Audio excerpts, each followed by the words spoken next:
Hello and welcome to this video on managing your shoulder pain. My name is Dan Gillespie and I'm a physiotherapist and part of the Arms Up research team from the University of Alberta. The purpose of this presentation is to give you the background information related to your shoulder problem before your appointment, where you will discuss the best management options for your shoulder pain. I would like to thank the Edmonton Bone and Joint Center for sharing the resources used in this presentation. This video is also available online as a resource to help you better understand and manage your shoulder condition.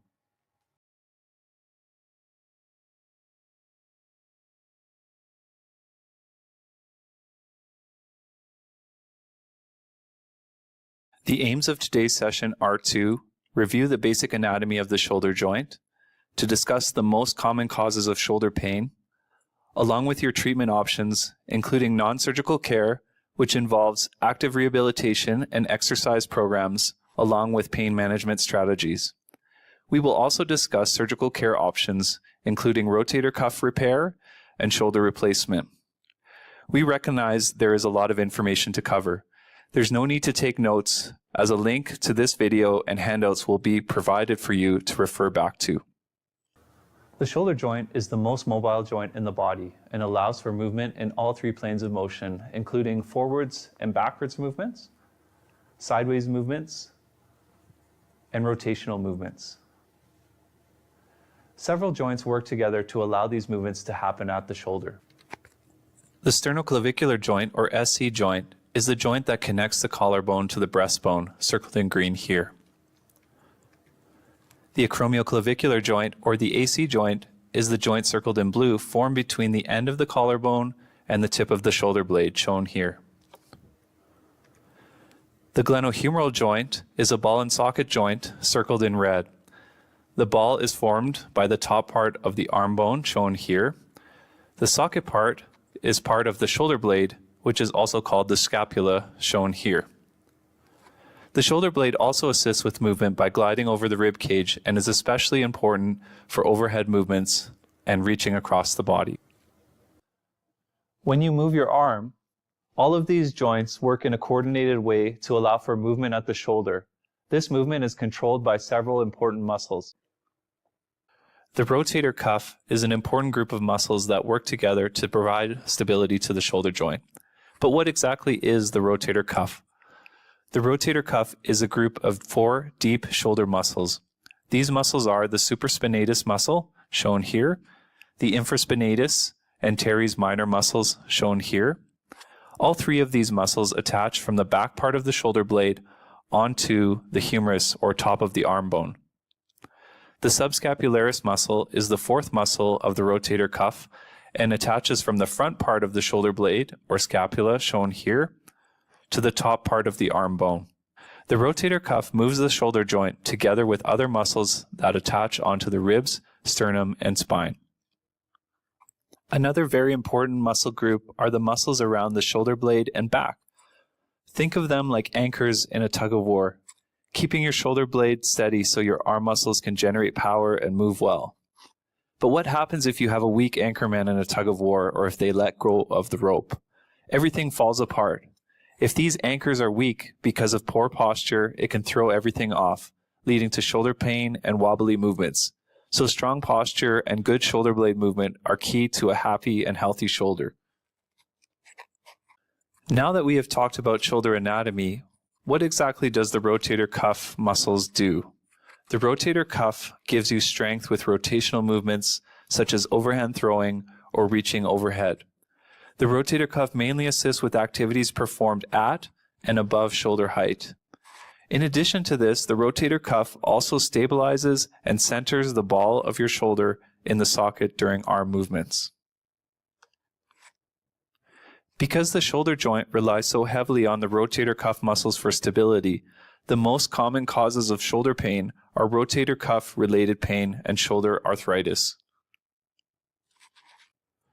Now that we've talked about shoulder anatomy and causes of shoulder pain, we'll move on to discuss 4 important strategies for managing your shoulder pain, including education, medications, shoulder positioning, along with activity modifications. An important area of education is around imaging. Other than an X-ray, special imaging of the shoulder is generally not required to treat shoulder pain effectively. Most patients with rotator cuff-related pain and shoulder osteoarthritis can be managed non-operatively. You do not need an MRI or ultrasound to diagnose shoulder pain, as this does not change the treatment. An MRI is only necessary for surgical planning. An important message is to not wait for an MRI to begin managing your shoulder pain. So how do we manage shoulder pain?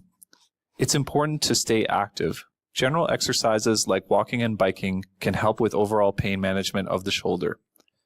Heat or ice can also help with short-term pain relief. You can use whichever works best for you. In general, if it is a new injury or there's swelling in the area, ice is better to reduce swelling and inflammation. It's also important to note that a sling is not required and should be avoided as it can cause increased stiffness and reduced range of motion in the shoulder. Next, we'll talk about medications for shoulder pain.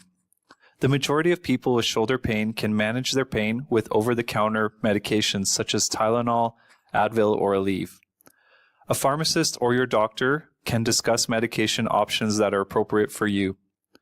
For rotator cuff related pain, take these consistently at first and then as needed as your symptoms improve. With shoulder osteoarthritis, you may need pain medication regularly to manage your symptoms. It's important to not take more than the maximum dose written on the bottle. It's also important to note that opioid medications are not recommended for any type of shoulder pain. Other than oral medications, injections can also be used to treat shoulder pain. One of the most commonly used injections is cortisone, which is a strong anti-inflammatory injected to help with pain control. Cortisone injections are done at radiology clinics, typically guided by ultrasound or X-ray for rotator cuff related pain. They are prescribed to decrease pain so you can participate in your active exercise or physiotherapy program. Cortisone injections should not be used as a standalone treatment. Multiple injections for rotator cuff related pain are not advised as they can deteriorate the rotator cuff tendons over time. Cortisone injections can also be very effective to manage arthritis pain. How long they last varies between patients. It should be used as needed, with at least 3 months in between injections. Hyaluronic acid is another injectable treatment. Hyaluronic acid injections, or HA injections, can also be used to decrease inflammation and improve joint lubrication, usually with mild to moderate arthritis. It's important to note that there is a cost associated with hyaluronic acid injections. If injections provide minimal relief or very short-term relief, you should stop getting them and consider alternate therapies in addition to medications. Finding a comfortable position for your arm can also be very helpful in reducing shoulder pain. Whether you are sitting or lying down, ensure your arm is supported in a position where you are pain-free and your elbow or hand does not fall or rest behind the midline of your body. Positioning a pillow under your arm can also help you achieve this position and often leads to pain relief. You may find it uncomfortable or painful to lie on your sore or affected arm. Lying on your good side with a pillow supported under your sore arm, as shown by the picture on the left, can really help with this. It can also be helpful to sleep in a more upright position, as shown on the right-hand side, such as in a recliner chair or propped up on pillows in a slightly reclined position. Placing a pillow or folded towel underneath the elbow can help to decrease pain. If you're having a bad night or difficulty sleeping, try sleeping in a sitting position. Modifying the way you perform certain activities can also help you manage your shoulder pain.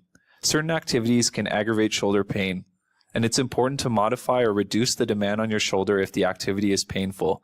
The general rule is if it hurts, don't do it. It's important to avoid reaching behind the plane of your body, for example, reaching to the back seat of your car. Avoid prolonged or repetitive activity at or above shoulder height until your pain and function improve. It's also important to avoid heavy lifting, pushing, or pulling with your arm if painful. Long lever positions, especially when performed against resistance when lifting objects, put significant stress on the rotator cuff and shoulder joint. It's important to avoid long lever lifting and strength exercises, for example, forward and lateral raises with dumbbells. Avoid resisted lifting, pushing or pulling with the arms outstretched away from you. If possible, try to keep loads or objects close to the body when lifting. These activity modifications are specific to people who have shoulder arthritis. When exercising, avoid heavy lifting, avoid weight-bearing activities like push-ups or planks, and avoid high-impact activities like chopping wood, hammering, or chipping ice. High-demand work or recreational activities can make your pain worse. Retirement or change of career is an activity modification that may be discussed if your arthritis is severe. If this is not an option at present, use the pain management strategies mentioned before. Finding new, lower-demand recreational activities may be necessary. Now that we've talked about effective strategies for pain management, we'll move on to talking about exercise-based shoulder rehabilitation along with physiotherapy and the home-based exercise program. It's helpful to think of your physiotherapy plan as a garden. Just like a seed needs water, sunlight, and time to grow into a healthy plant, your shoulder needs consistent care through exercise and activity modifications over time to feel better. It's important to note that while physiotherapy is effective, it's not an overnight fix, as recovery often takes between 3 to 6 months. A physical therapist can help you tailor your program to your specific needs and functional goals. Physio visits should initially be 1 to 2 weeks apart to allow you to work on your exercises and improve between visits. When you are able to work on strength, visits should be further apart to allow time to improve and for the muscle to develop. The ultimate goal is self-management with a home exercise program. You might be wondering what physio should look like. Good physio should include changes over time as you improve. If your exercises are easy and pain-free, this is a good time to go back to your physio to progress your exercises. You should do your home exercises daily, and they should not be painful. Your physio should teach you self-management strategies like rest positions and activity modifications so that you can manage your pain independently. Manual therapy, dry needling, or acupuncture can offer pain relief in the short term. They are used to help you be able to do your exercises independently. Modalities such as IFC or TENS, ultrasound, or shockwave therapy should not be the primary treatment focus and are generally not required, although they can be helpful for pain relief. Passive treatments used alone will lead to poor outcomes for your shoulder. If your physiotherapy is primarily passive, talk to your provider about integrating an active exercise-based approach or change your PT provider or clinic. Exercise-based shoulder rehab is typically progressed through 3 phases. Phase 1 focuses on postural control and improving range of motion of the shoulder. Phase 2 introduces initial strengthening exercises to build basic shoulder strength of the rotator cuff while continuing to work on range of motion and posture exercises in Phase 1. In Phase 3, we move on to functional strengthening exercises tailored to your personal activity goals and specific demands of your shoulder. At the end of this video, we'll provide a full overview of these 3 phases along with a printable guide detailed with exercises of each phase and instructions on when to progress to the next stage. Now that we've discussed pain management and exercise-based rehab for all shoulder conditions, we will now talk about rotator cuff related pain. Rotator cuff injuries can fall under 2 general categories. Traumatic rotator cuff tears occur with a specific event that you will definitely recall. Common incidents include falls, fractures, or dislocations. Degenerative or chronic rotator cuff tears occur with gradual onset and no specific event or mechanism of injury. Degenerative change means gradual wear and tear over time. This can be related to activities you have done in your lifetime, related to work or sport. These are normal age-related changes, and they increase with age. Next, we'll talk about some common terms used to describe changes to the rotator cuff. Tendinopathy or tendinosis refers to a degeneration of the tendon's collagen fibers. This is a normal age-related change in the tissue quality. You can think of a pair of jeans where the quality of the denim is getting thinner at the knee. This would be an example of tendinosis. The term partial thickness tear means a portion of the tendon thickness has torn from its attachment to the humerus. These tears can be low grade for about 50% or less of the tendon depth, or high grade, greater than 50% of the tendon depth. A portion of the tendon is still attached to the bone and the rotator cuff is still functioning. Here the jeans are fraying, but there is no hole all the way through. Lastly, a full thickness tear means the tear goes all the way through the depth of the tendon. The size of the tear can be small, medium, large, or massive. The length of the gap is called retraction. A small tear may only be retracted about 1 centimeter. A massive tear can be retracted more than 5 centimeters. Keeping with the blue jeans analogy, a full thickness tear goes all the way through the tendon, just like a hole in your favorite pair of jeans.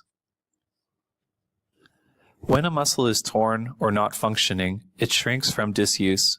This is called atrophy. Think of what muscles look like after being in a cast for several weeks. Disuse causes muscle fibers to be replaced by fatty tissue.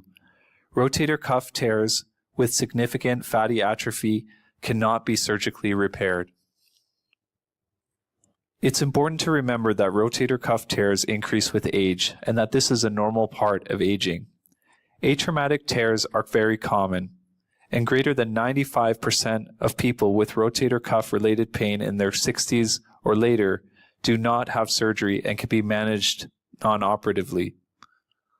The good news is that 75 to 80% of all patients with rotator cuff related pain improve with a 3 to 6 month course of physical therapy. The primary focus is education, pain management, and exercise-based active shoulder rehab.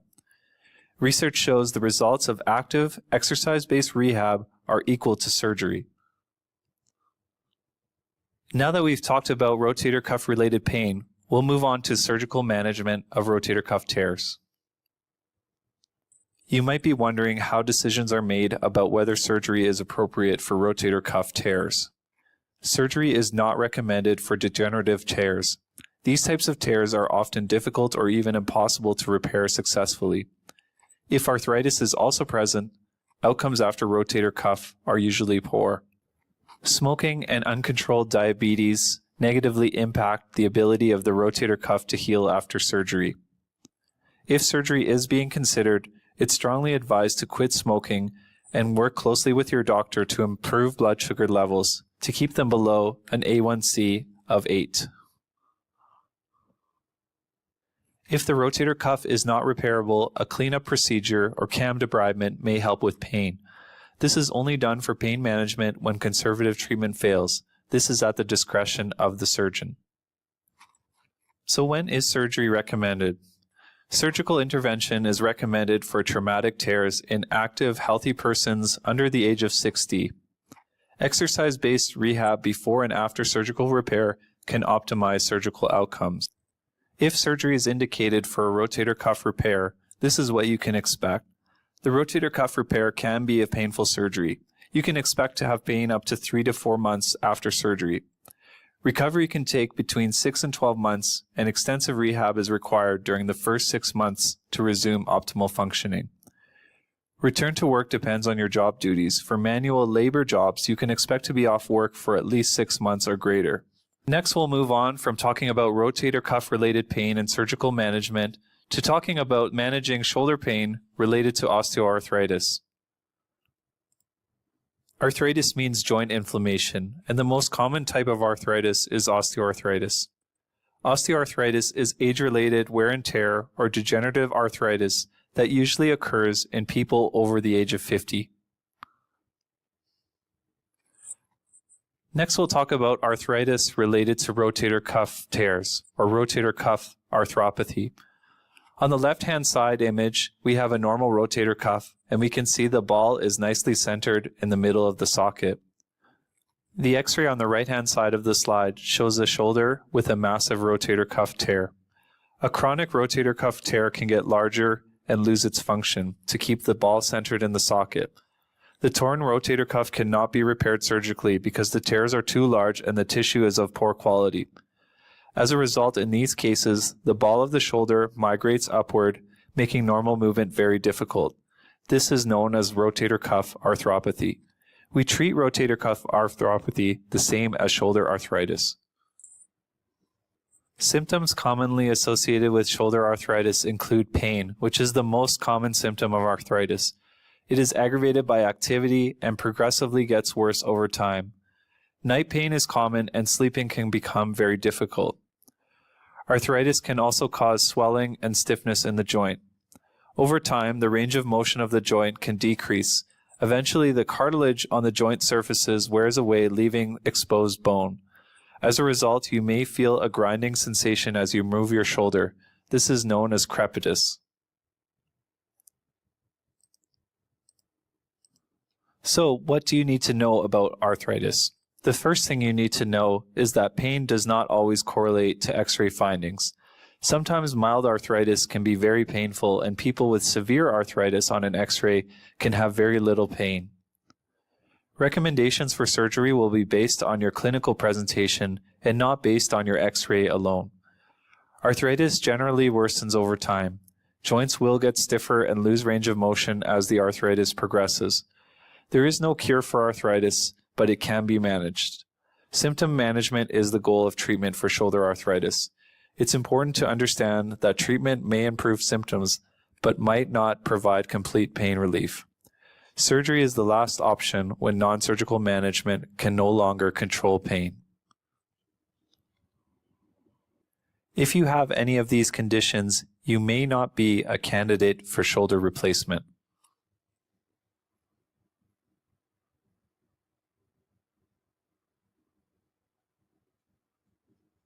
Shoulder arthroplasty, or shoulder replacement surgery, is a good surgery for pain reduction of a painful arthritic shoulder. Range of motion and strength are not guaranteed after surgery. Most patients get up to shoulder height and usually regain the strength they had preoperatively. Shoulder replacements are not designed for heavy activity, manual labor, or high-intensity recreational activities. Impact activities like chopping wood or chipping ice can cause loosening of the joint. Long lever lifting or strengthening should be avoided, as this can also cause loosening and excess wear or rotator cuff related pain. It is extremely important to protect your shoulder replacement after surgery. Consider your shoulder replacement like a new pair of shoes that needs to last you the majority of your life. How you use your shoes determines how long they will last. Generally, shoulder replacements last between 10 to 15 years. Revision rates are higher in patients under the age of 65. This active group wears out their shoulder replacements faster than less active individuals. Revision surgery is never as good as the first replacement. There may be no surgical options after a revision. These procedures are best done in an older population as revision rates are much lower. In other words, the longer you can manage your pain without surgery, the better. This concludes our video. We hope that the information shared with you today is helpful in managing your shoulder pain. For more guidance, visit our YouTube channel, where you'll find video demonstrations of exercises to support your shoulder health. Thank you for watching and for your attention.